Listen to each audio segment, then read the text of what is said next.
true strengths of Sussex, of course, is that there is world-leading research in so many different disciplines. And we're turning to the sciences for our next two talks.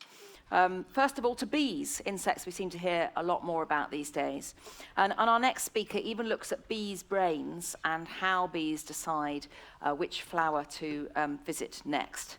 Dr. Beth Nichols is a research fellow in the School of Life Sciences and is going to talk to us today about how understanding the behaviour of bees could help with the pollination of crops. Thanks, Beth. Thank you. Hi, everyone. It's a pleasure to speak to you today. I'm also going to start with a question. So, have you ever thought about what a bee thinks about when it's deciding which flowers to visit? Just me? Did you even think that bees could think? I'll admit that when you see bees buzzing around in a meadow, it doesn't really look like they're giving much thought to where they're about to land. They're bumbling around. It looks like perhaps they just land on whichever flower happens to get in their path. But actually, we know from decades worth of research in the lab and tracking bees' behavior in the field that bees are actually very economically minded. So they can tell when they're visiting flowers to collect nectar, which is a sugary substance that gives them all their energy, just how profitable a particular flower is and whether it's worth them visiting or not. So they can tell how much nectar a particular flower gives and how sugary it is. They can even factor in how far they've had to fly to collect that nectar. They can calculate how much energy they've burnt in flying that distance and work out whether they're going to make a profit or not when they then collect nectar from that flower. So are they going to gain energy, or is it actually going to be a loss and not worth them visiting? They can even tell the time and track when flowers are offering the best nectar rewards as well. And if you do happen to watch bees foraging in a patch, take a closer look and you will see that they will inspect flowers and reject them without even landing because they're just not reaching their high standards. And one of the things that they're looking for is the footprints that are left behind by previous visitors. So bees can smell these footprints and they can tell how recently a flower has been visited and how likely it is that the bee that got there before them has already drunk all the nectar. And this is really impressive that they can track all of this information, learn about it, evaluate the profitability of flowers when you consider their brains are the size of a pinhead. They have about 1 million nerve cells in their brain compared to our 80 or so billion. But why should we care what a bee thinks? Well, many of the crops that we grow for food are reliant on insect pollinators, as I'm sure many of you are already aware. So when a bee, such as this, visits a flower to collect nectar, her hairy body gets completely covered in pollen. And pollen is essentially the sperm of the plant. So then when she visits another flower, touches the female parts of that flower, she's depositing the pollen, pollinating it, fertilizing it, allowing a seed to grow and a fruit or a vegetable to kind of swell around those seeds. And this service that bees are providing, and other insects, is worth about £200 billion to the global economy. And while we definitely won't starve without insect pollinators, our food choices would certainly be a lot more bland without them. And add to that the fact that our global population is growing at a rate of about 58 million people per year. We're estimated to reach a population of over 9 billion by the year 2050, and experts suggest that we're going to have to start producing about 50% more food than we already do to reach those growing demands. So how can we produce food more sustainably in a way that isn't causing environmental degradation? So unfortunately, at the moment, the way that we farm is contributing to about 20% of greenhouse gas emissions. And soil scientists think that in some parts of the world, there may be as few as 100 harvests left in that soil. So how can we produce more food without causing further damage?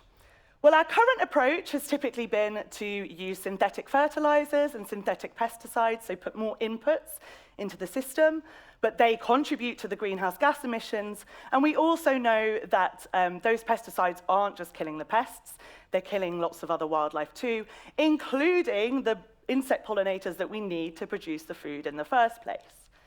And really, our current harvests, to be sustainable, shouldn't be coming at the cost of future food production. So is there a way that we can produce more food in the same area of land, but without causing further damage? Well, actually, a lot of crops are not limited by the nutrients or by pests.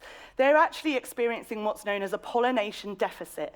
So that means they're not reaching their maximal yields simply because they're not getting enough visits from insects. And so in the UK, just one species of apple, the Gala, one variety, sorry, it's been calculated that the deficit owing to not getting enough pollination visits is costing apple growers about 5 million a year. And that's just one variety of apple in one kind of country's economy. So hopefully you can see that the gains to be made from improving pollination are quite significant. Also, we know that pollination improves the quality of food that's produced by crops as well. And it also has been shown to improve the storage, so how long we can keep that food for. So in theory, we would get less food waste as well by improving pollination services. So back to the bee behaviour.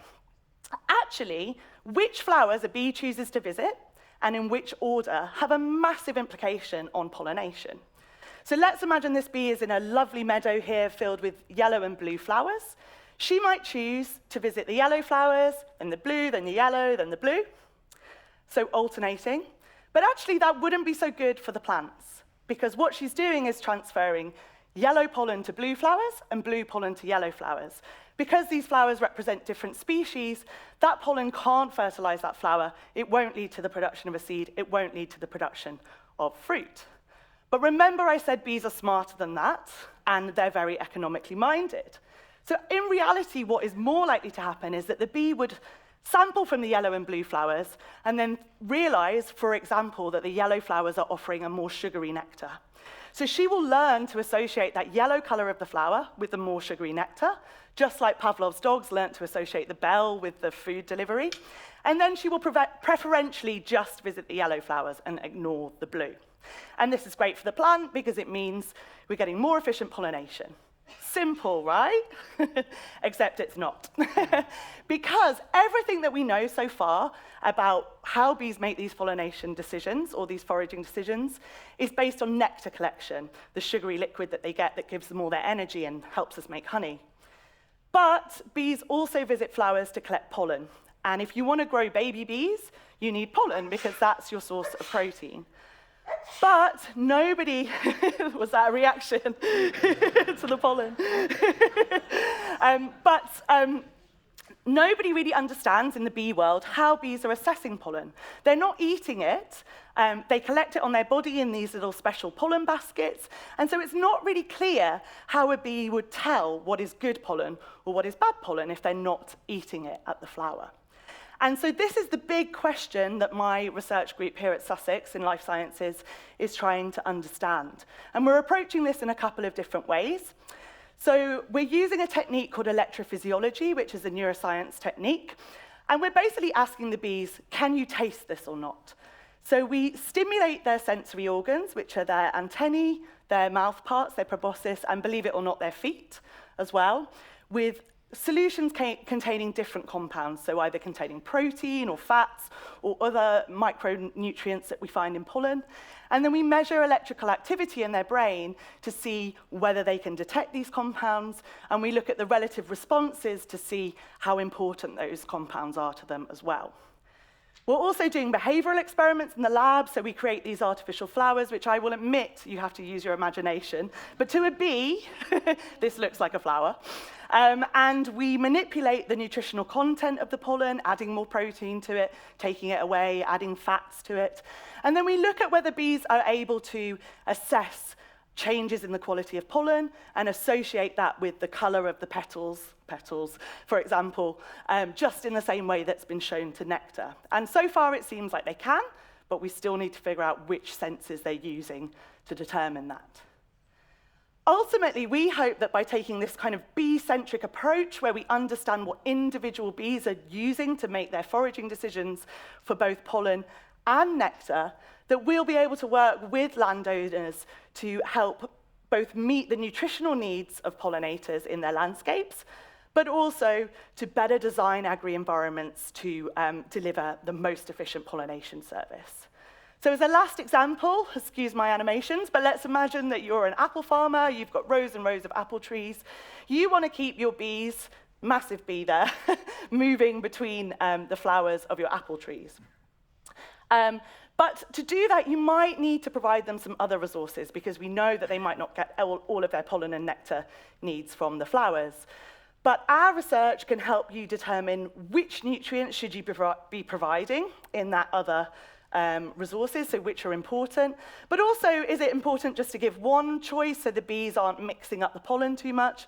Or would it be better to disperse the flowers between the rows and keep the bees moving down the row between the trees?